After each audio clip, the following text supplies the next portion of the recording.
Kita akan teruskan studi kita dari surat 1 Yohanes, Pasal 3, sudah sampai ayat berapa jemaat?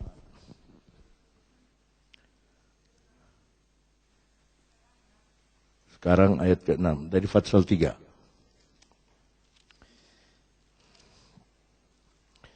Kita akan lihat, sebab kalau hari Rabu ini pelajaran Alkitab. Ayat ke-6 kita akan baca bersama-sama. Yang malas buka Alkitab di depan ada, bisa. Karena itu setiap orang, saya yang baca, saudara lihat di Alkitab. Tapi bacanya bersama-sama. Karena itu setiap orang yang tetap berada di dalam Dia tidak berbuat dosa lagi. Setiap orang yang tetap berbuat dosa tidak melihat dan tidak mengenal Dia. Dari ayat ini kita akan belajar sore hari ini begitu banyak bagi jemaat. Karena itu setiap orang yang tetap, sebab kebanyakan orang tidak tetap, tetapi yang tetap berada di dalam Dia. Ada lagu, Yesus penebusku tetap, ya, ku tinggal tetap. Ya. Karena itu setiap orang yang tetap berada di dalam Dia, bukan di dalam agama Kristen, itu enteng, di dalam Dia, di dalam Yesus. Ya, mari kita pikirkan bahwa kota Kristen terbesar di Indonesia adalah Manado. Lalu ini gereja, seberang sudah gereja. Belok kiri sudah gereja. Seberang ini kedua gereja. Naik pesawat dari atas, udah salib besar. Ya, jadi Manado itu kota Kristen terbesar di Indonesia. Medan kalah. Tetapi sekarang rating perceraian di Manado tertinggi di Indonesia. Paling tinggi perceraian. Tempat Alkitab diberitakan, tempat gereja. Jadi agama dan Yesus itu sangat beda. Maka firman ini berkata, karena itu setiap orang yang tetap berada di dalam Dia.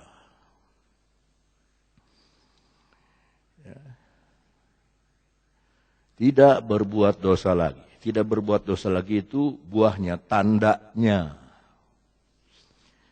Berarti kalau kita balik secara sederhana, yang masih berbuat dosa itu dia tidak tetap di dalam Tuhan. Tetapi orang yang tetap di dalam Dia tidak berbuat dosa lagi. Kita buka Yohanes 15, sebab Yohanes 15 mengajar kepada kita untuk kita tetap berada di dalam Dia. Dalam Yohanes pasalnya yang ke-15, kita mulai dari ayatnya yang pertama. Yohanes 15 ayat pertama begini bunyinya. Akulah, Yesus bilang, pokok anggur yang benar, dan Bapakulah pengusahanya. Ya, jadi saudara, Tuhan kita, Bapa kita di sorga itu pengusaha.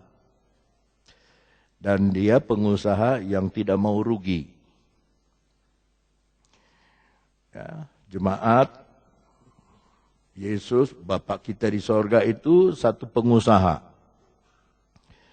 Dan di sini dia mengusahakan sebuah kebun anggur. Kebun anggur itu gambaran pekerjaan Tuhan. Ya.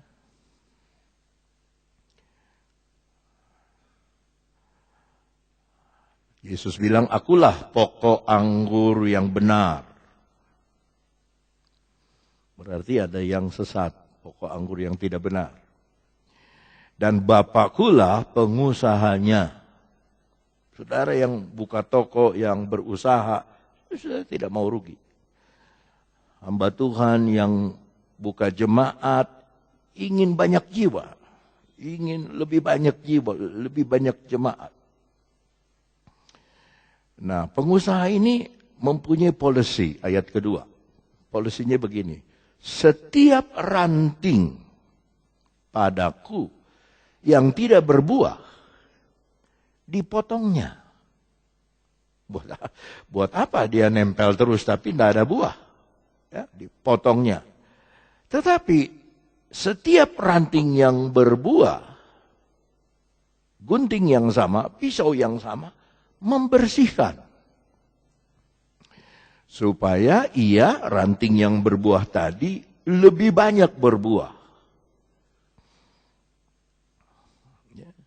Lebih banyak berbuah. Jadi doa saya, semoga hamba-hamba Tuhan, gembala-gembala sidang ini, lebih banyak berbuah. Makanya kita bikin seperti pelajaran ini, ya, untuk membantu saudara supaya kita belajar lebih dalam di dalam Tuhan dan kita lebih banyak berbuah. Ayat ketiga. Kamu memang sudah bersih karena firman yang telah kukatakan kepadamu. Jadi guntingnya Tuhan, pisaunya Tuhan itu firman. Dengan firman dia membersihkan supaya kita berbuah. Ingat ayat tadi, kalau kita masih berbuat dosa, kita tidak tetap di dalam dia. Kalau kita tetap di dalam dia, kita tidak berbuat dosa lagi. Ayat keempat, tinggallah di dalam aku. Ini permohonannya. Dan aku di dalam kamu, sama seperti ranting, tidak dapat berbuah dari dirinya sendiri kalau ia tidak tinggal pada pokok anggur. Demikian juga kamu tidak berbuah jikalau kamu tidak tinggal di dalam aku. Saya ingin saudara membaca bahasa Inggrisnya, karena dalam bahasa Inggrisnya ada satu kata yang indah sekali, abide.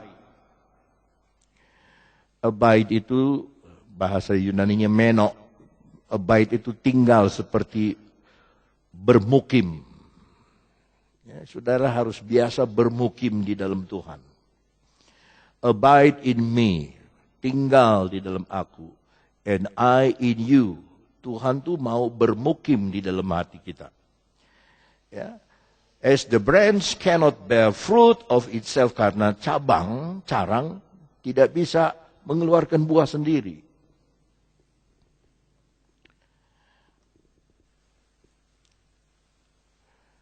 Kecuali it abide in the vine. Dia tetap tinggal. Dia tinggal di dalam pokok anggur. No more can ye. Nggak ada yang bisa kita lakukan. Except you abide in me. Kecuali engkau tinggal di dalam aku. Coba perhatikan kata abide in me itu di atas satu kali, di bawah satu kali. Awalnya satu kali abide in me, akhirnya satu kali abide in me. Dia adalah alfa, dia juga omega. Dia yang mengawali, dia yang mengakhiri. Dia yang memulai, dia yang akan menyempurnakan. Makanya dari awal sampai akhir keberhasilan kita di ladang Tuhan, itu adalah karena kita tinggal di dalam dia.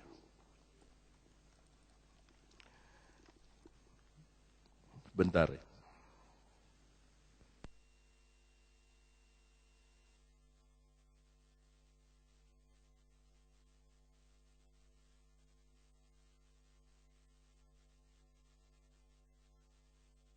tinggal di dalam hidung saya. Ya, kita baca ayat 5. Ini ayat 5 pegangan saya, pegangan hidup.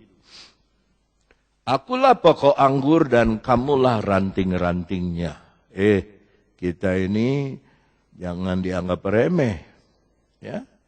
Kita ini bukan orang biasa. Kita ranting dari pokok anggurnya Tuhan Yesus. Barang siapa tinggal di dalam aku dan aku di dalam dia. Berikutnya sama-sama. Ia berbuah banyak. Itu aja. Kalau orang itu berbuah banyak, dia tinggal di dalam Tuhan. Dia bermukim di dalam Tuhan. Tuhan bermukim di dalam dia. Sebab di luar aku, without me, sonder mij, kata orang Belanda, tanpa aku, di luar aku, kita mau pakai cara dunia, bukan caranya Tuhan. Kita mau pakai kepintaran otak, bukan berserah kepada Roh Kudus. Kita mau pakai pengetahuan kita. Kamu tidak dapat berbuat apa-apa. Kata tidak dapat berbuat apa-apa itu diungkapkan sama seperti orang yang lumpuh layu. Ya, dia tidak bisa mengangkat badannya, tangannya pun tidak bisa diangkat, perlu orang lain. Makan pun dia tidak bisa sendiri. Seperti itulah kita tanpa Tuhan. Ayat ke-6. Barang siapa tidak tinggal di dalam aku, ia dibuang keluar seperti ranting dan menjadi kering, kemudian dikumpulkan orang dan dicampakkan ke dalam api lalu dibakar. 7. Jikalau kamu tinggal di dalam aku dan firmanku tinggal di dalam kamu, mintalah apa saja yang kamu kehendaki dan kamu akan menerimanya. Ini jaminan dari Tuhan. Saya didik murid-murid saya, jangan minta-minta sama jemaat. Jangan minta-minta. Kalau percaya sama Tuhan, minta sama Tuhan. Ya? Jangan minta-minta. Tapi Tuhan bilang, minta kepadaku. Kalau aku tinggal dalam kamu dan kamu tinggal di dalam aku. Dan pasti kamu akan menerimanya. Ayat ke-8. Di dalam hal inilah Bapakku dipermuliakan, yaitu jika kamu berbuah banyak. Dan dengan demikian kamu adalah murid-muridku. 9. Seperti Bapakku telah mengasihi aku, demikian juga aku telah mengasihi kamu, tinggallah di dalam kasih itu. 10. Jikalau kamu menurut perintahku, kamu akan tinggal di dalam kasihku, seperti aku menuruti perintah Bapakku dan tinggal di dalam kasihnya. 11. Semuanya itu kukatakan kepadamu supaya sukacitaku ada di dalam kamu dan sukacitamu menjadi penuh. 12. Inilah perintahku, yaitu supaya kamu saling mengasihi, seperti aku telah mengasihi kamu. 13. Tidak ada kasih yang lebih besar daripada kasih seorang yang memberikan nyawanya untuk sahabat-sahabatnya. 14. Kamu adalah sahabatku jikalau kamu berbuat apa yang kuperintahkan kepadamu. 15. Aku tidak menyebut kamu lagi hamba. Jadi saya tidak akan sebut saudara hamba Tuhan. Sahabat Tuhan. Sebab hamba tidak tahu apa yang diperbuat oleh tuannya, tetapi aku menyebut kamu sahabat. Ya. Kalau Mario Teguh, saudara-saudara yang super, kita lebih dari super, saudara. Kita lebih dari super me. Kita sahabat Tuhan, tetapi aku menyebut kamu sahabat karena aku telah memberitahukan kepada kamu segala sesuatu yang telah kudengar dari Bapakku. Perhatikan ayat 16. Bukan kamu yang memilih aku, tapi aku yang memilih kamu, dan aku telah menetapkan kamu supaya kamu pergi dan menghasilkan buah, dan buahmu itu tetap, supaya apa yang kamu minta kepadaku di dalam namaku diberikannya kepadamu.